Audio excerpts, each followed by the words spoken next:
Good morning, my name is Francesco Pavone and I work at the European Laboratory of Nonlinear Spectroscopy, an infrastructure of the European Community, and to the University of Florence.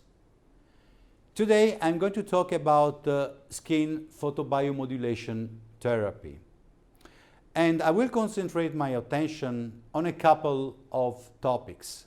The first one is try to understand together the biochemical principle of photobiomodulation, and the second one will be to show you some examples of wound healing treatment with skin photobiomodulation.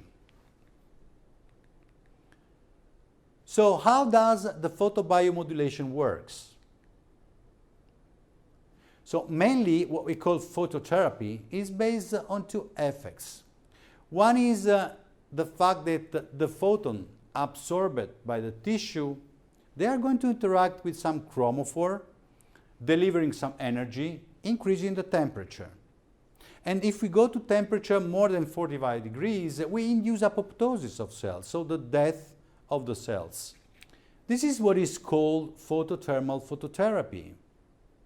On the other side, there is a pure photochemical effects, which is due to the fact that the photons are again interacting with chromophores and inducing a photochemical effects.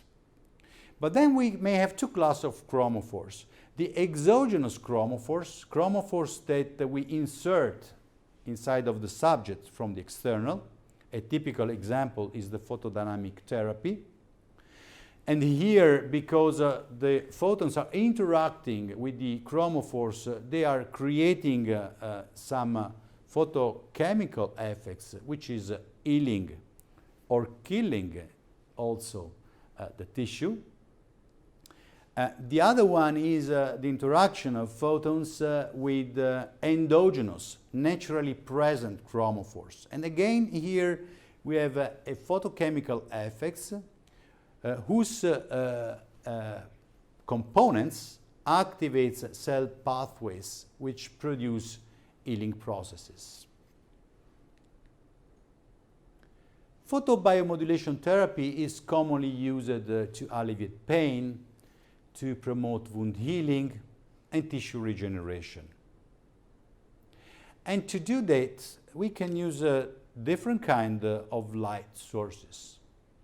We can use a simple white lamp, which has an emission of a black body emission that is very common, where we have mostly the light centered into a frequency which depends on the temperature. Then we have a more monochromatic light produced by an LED.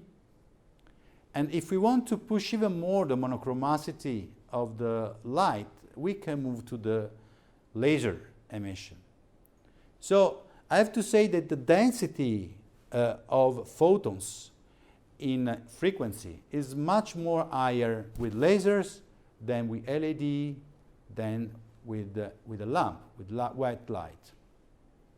But another, let's say, characteristics that we have with lasers is that lasers are collimated. So I'm able to concentrate the photons on a much, let's say, smaller spot than a LED, which is a much larger illumination. So in terms of brilliance, irradiance, and fluence, the lasers are winning. But the question is, do we really need lasers for photobiomodulation? Or does it work also with LED? Because the LED has the advantage of being much cheaper, and we may have a very high power LEDs for a few euros. The answer is yes, and it's very easy. Why? Because the main component of the photobiomodulation is the cytochrome C complex. The cytochrome C complex, if you look at the absorption spectra of the cytochrome C complex, you see that it has two main peaks of absorption, one around 420 nanometer and the other one around 600. But at 400 nanometer, the cytochrome absorbs about 10 times more than the red. So if I want to be more effective, it's better to use blue light than red light. The problem is that, as we will see, that the blue penetrate differently, but we are going to discuss about that. But let's concentrate first on the photochemical effects. What happens when the light invests as cells? Well, it invests all the compartment of the cells and invests also the mitochondria. The mitochondria has inside a very important component, which is the cytochrome. And when light interacts with the cytochrome and in principle with the heme complex, it delivers the nitrogen oxide, it bounds a molecular oxygen, but the nitrogen oxide, as you can see from this slide, is going to create signaling to produce components, metabolites that are going to change completely the metabolism and the deactivation process of cells. In parallel, we have also an influence on the ATP and ROS production because of this photochemical effect. And again, the ATP and the ROS are going to change the transcription factors to influence the action of the transcription factors, which is going to change completely the gene transcription. So we may conclude in a little bit provocative way the fact that the light is somehow resetting, reprogramming the metabolism, the cell signaling of cells. Now, photobiomodulation therapy is commonly used for several applications. We go from antimicrobial effects to immunomodulation effects, to the regulation of pigment disorder, to the inhibition of inflammation relief from pain, up to wound healing, where we observe promotion of regeneration and prevention of tissue death. And that's the subject we are going to talk now. In order to understand how effective is photobiomodulation, we have to consider a couple of things. First of all, how deep can I penetrate with light in a tissue? There are many two things, absorption and scattering. And that depends pretty much on the density of the tissue, the scattering, and the absorption on the matrix, chemical matrix, molecular composition of the tissue. And if we have a look, as you can see in this slide, to the absorption spectrum of oxy and deoxyhemoglobin, melanin and water, we see, of course, that changing the wavelength, we can go deeper or less deep. So, for example, in the blue, there is a much higher absorption of the oxy and deoxyhemoglobin, and so to go deeper, we have to move throughout to the near infrared. But if we move too much into the near infrared, again, we have water. So we have a sort of, let me call, optical window between in the visible where we can penetrate more. But the problem is that if we are moving from the blue to the red, the absorption capability of the cytochrome is reduced. So we have to find a compromise. We have to understand how those two effects are balancing themselves. And in order to do that, we realize a digital tissue phantom. What is a digital tissue phantom? It's a simulation of a piece of tissue. In this case, is the first layer of the tissue, as you can see here. We are displaying the simulation in the vertical, so going deeper into the cell.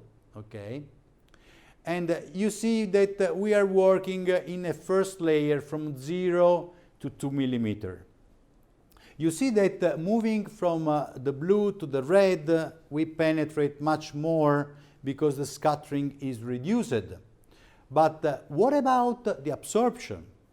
So if we put all together absorption and scattering, and we simulate the tissue with a Monte Carlo simulation, we see here, for example, that we are able to study the effects of interaction of light with cytochrome. For example, in this tissue phantom, we inserted 3 inclusion of cytochromes at 3 different depths. The first one very superficial, 0.25 millimeter. The second one a little bit deeper, 0.75, and the third one a little bit deeper, 1.25. Now, if we are studying what is happening when we are illuminating with blue at 420 nanometer, with red at 660, and with near infrared at 810, we see something which is quite obvious, let me say. Blue is illuminating the first layer, for sure, okay? But it's also absorbed much more than the red and the near infrared, which is, of course, propagating on the surface, like the blue. And the fact that the cytochrome is absorbing much more, we see that the effect of photoactivation of cytochrome on the surface with blue is 30 times more than the red and 100 times more than the near infrared. Then you could say, okay, but we are interested also to go deeper. And everybody knows that red and near infrared is going deeper. Correct. This is true. In fact, if I look at this second simulation, I can study the photobioactivation of the first inclusion, the superficial one with blue, the second inclusion a little bit deeper with red because red is going deeper, and the third inclusion a little bit deeper, even more, with near infrared because near infrared is going even deeper. Now, it's true that red and near infrared are going deeper, but it's also true that the cytochrome oxidase absorbs much less in the red and even less in the near infrared.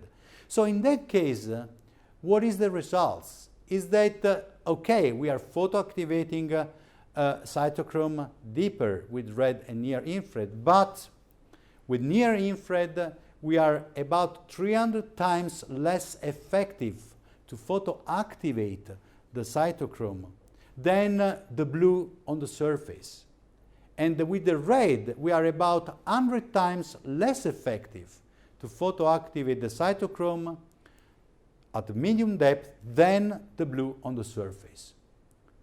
So in that case, blue works much better on the surface, penetrate less, but going deeper, the red and the near infrared absorbs much, much less the cytochrome oxidases. So the question now is, but we observe quite a good effect going deeper with the blue, and in the next slides I will show you the comparison between blue and red. How does the healing process going deeper if the photons cannot go deeper? Well, we found quite a reasonable answer here, because we used a real tissue phantoms, not a digital one, and we studied the activation of cytochrome, and in particular cytochrome oxidases, cytochrome B and cytochrome C, with blue light. And we see that effectively there is a big increase in the density, in the concentration of those species. But the nice thing is that when we stop irradiation with light, we see an increase of that concentration with time. So there is a sort, let me say, of memory effects. And we would like to understand that. And from preliminary measurement, we saw that this is a very interesting experiment, that if we take some fibroblast and we irradiate with blue, then we remove the fibroblast and we put in the medium new fibroblasts which have not been irradiated. We observe an increase in the viability and the proliferation of fibroblasts. So there is a chemical activations of the products which have been produced previously from the other fibroblasts which were irradiated. So the idea now is that the component irradiated by the photobiomodulations, they goes in the extracellular matrix and they can travel into the tissue and reach other cells which have been activated in this way in a pure chemical way. So that explains the fact that despite the blue light remains on the surface, the product of photobiomodulation, they go deeper, and the healing process can go deeper. Now, let's talk about a few examples of red and blue and near-infrared photobiomodulation therapy experiments. First of all, let's concentrate on preclinical trials. Here we have an example of a wound created by a burn on a mouse, and we are treating, those people are treating with 810 nanometer, so we are in the near infrared, and effectively it works. After 9 days, the effects of photobiomodulation in terms of healing process is clearly visible with respect to the control. In this second experiment, always on mice, the authors are acting with the red and near infrared. The wound is created by radiotherapy, and effectively after a few 42 days about here, we can really observe a healing process due to the red and the near infrared. But even more interesting, we see that the red is more effective than the near infrared, which is very consistent with the theory and the simulation that we have developed before. This is an example in which we are using 420 nanometers, so blue. This is mice. The wound has been produced by a scratch, okay? And then we treated with 420 nanometer, and we observe with histology, so a gold standard, let me say, the structure of the tissue, treated and untreated. And we see that the structure of tissue in terms of distribution of cells, it's much more similar to the control than the untreated one. So the tissue in the healing process is really restructuring because of the photobiomodulation with the blue.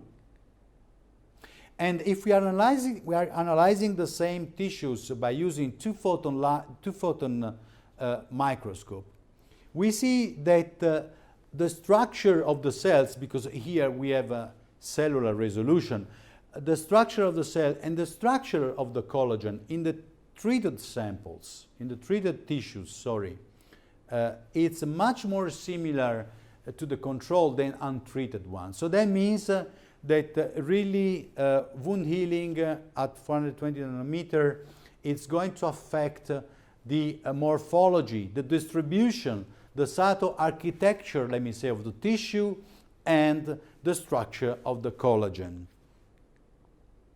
Here you can see all the results resumed in terms of histology and in terms of healing. I mean, this is very visible on the skin, how the healing process works with 420 nanometers. After a few weeks, we may observe a complete healing process.